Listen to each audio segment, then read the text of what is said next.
Hi guys, it's your boy Six. Now, in today's episode, I'm pretty excited to show you guys how to build APIs. Now, we're gonna build two APIs that do exactly the same thing. One API is gonna be in Node.js using the Express framework, and the second API is gonna be in PHP using Node frameworks. Now, the reason for this is just because some of you guys might be web developers that are largely PHP based, and some of you guys might be web developers that are largely Node.js based. Now, for me, I personally love JavaScript and I lean more towards the Node side, but I show you guys both tools just to show you guys that this API does the same thing, just with two different tools. Let's find out how.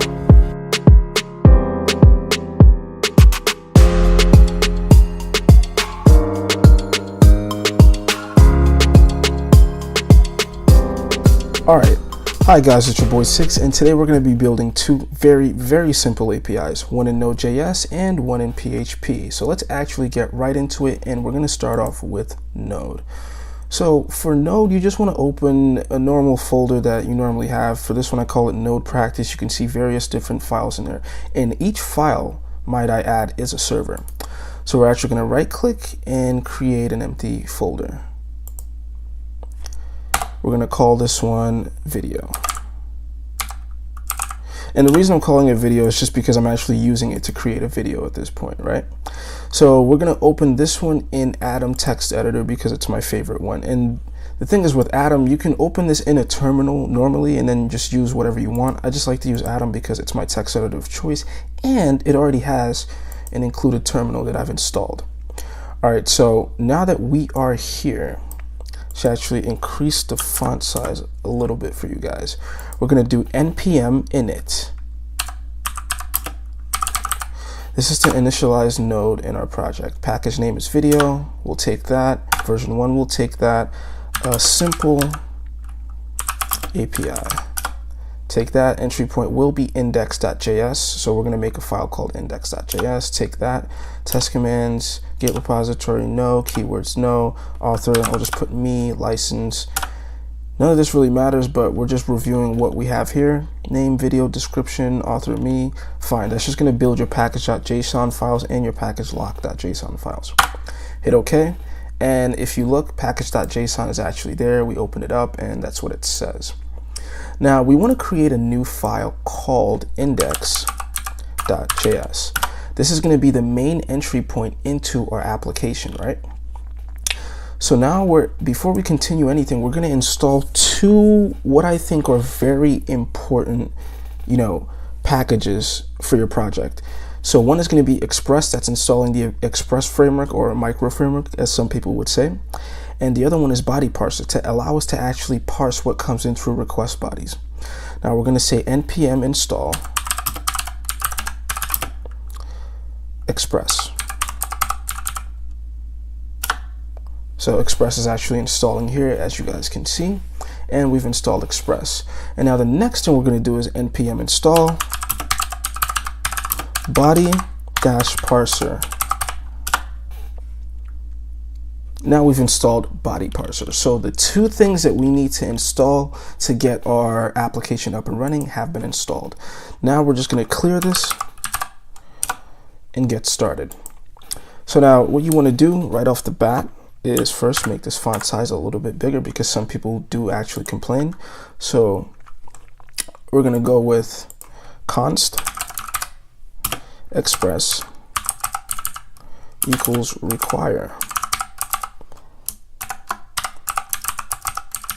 So we've required Express, const body-parser,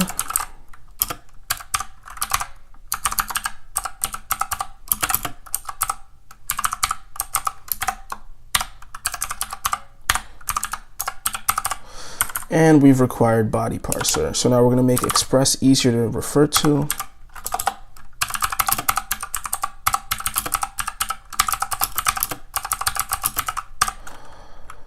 And we're just going to call it app at this point. So we're going to do const app equals an instance of Express. Right. So now when we start our server, we want to log a message just to say, hey, we've started. So we're going to just log server start. just so we know that this is actually working, right? So we're going to do a console log, and we're going to say the server is running. And the last thing we actually need to do is set the port that this application is actually going to run on, right? So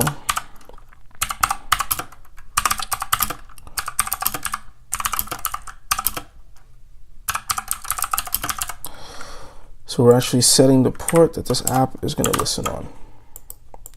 And for that, it's just as simple as saying app.listen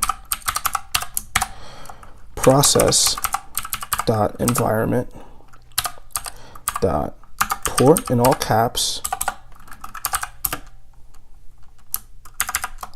And you can actually pick a port number here. For some reason, I'm weird and I like weird port numbers. So I'm going to do 8086. And in a nutshell, this is it. This is your Node server is done. Obviously, it doesn't do anything. There's no routes or endpoints or anything like that, but your basic Node server is up. It's only going to do one thing, and that's log server start. So let's do node index.js to actually get this up and running. The server is running, so you've seen that. So your Node.js server is actually running, but the one thing about it is, though, it doesn't do anything, right? And we're just going to kill this process now. Let's actually create an endpoint.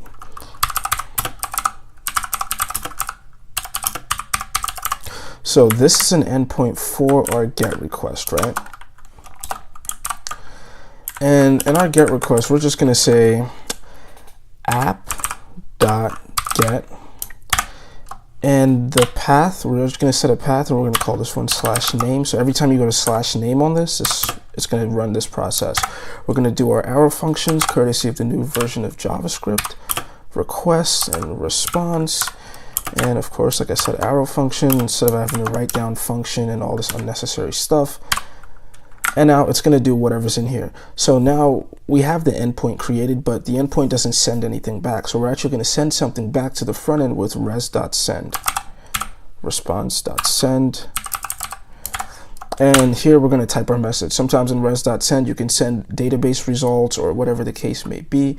I'm just going to say hello from the name endpoint. Hello from the name endpoint. So essentially what this is going to do is when you go to localhost port 8086/name, you're going to see this pop up in real time.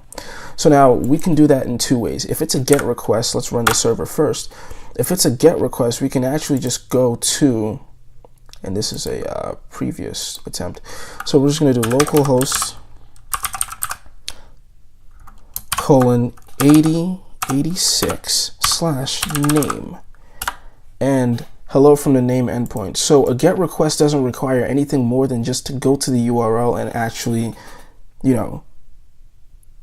do a GET request, which is pull some information down from the page. So that's that. But what if we actually want to do a post request, right? We want to log people in, we want to, that kind of thing. And I'm actually not showing you how to log people in, but this is just how you can do a post request. So post request endpoint. All right, so for this post request endpoint, we're going to do app.post. And same thing as the GET request, we're actually going to give it a name. We're going to call this one /food because I'm extremely hungry right now and all I've had was coffee for the entire day. So we're going to do res, and we're going to do wrong way around. We're going to request, and we're going to do response. And we're going to do our arrow function. And now we have our post request, but of course nothing actually happens.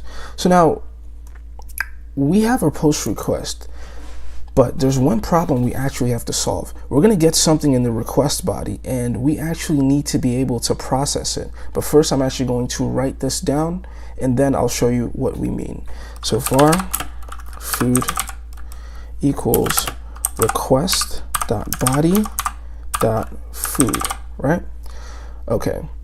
So now after we've gotten food from whatever the user requested, we're going to say res.send your food is And now we're just going to do simple string concatenation and add the food variable, right? Okay, so the one thing is that this isn't going to work right off the bat because rec.body.food, it doesn't know, your Node application doesn't know how to parse requests yet. So that's when things like body-parser come in, right? So we're going to say app.use body-parser .url encoded, and then we're just going to say extended false. All right, so in a nutshell, what this does is it allows us to parse form data.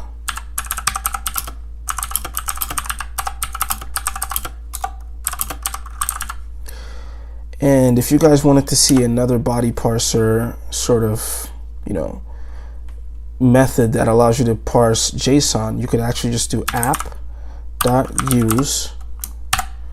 body-parser.json.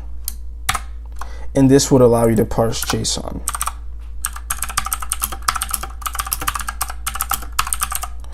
That's it. But for this example, we're actually going to be using form data and we're not going to be using JSON, but JSON would be this.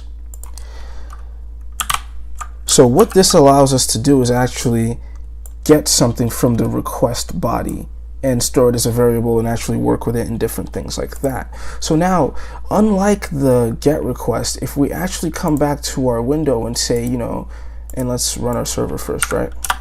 Node index.js, your server's running. Now, if we actually come back to this /food, we cannot get food. Food exists as an API, but we can't do a get from it because it's a post request, as you can see here. So that's what the HTTP client Postman does really, really well. So now we're going to go to localhost 8086/food. Now you can see I've set URL form encoded.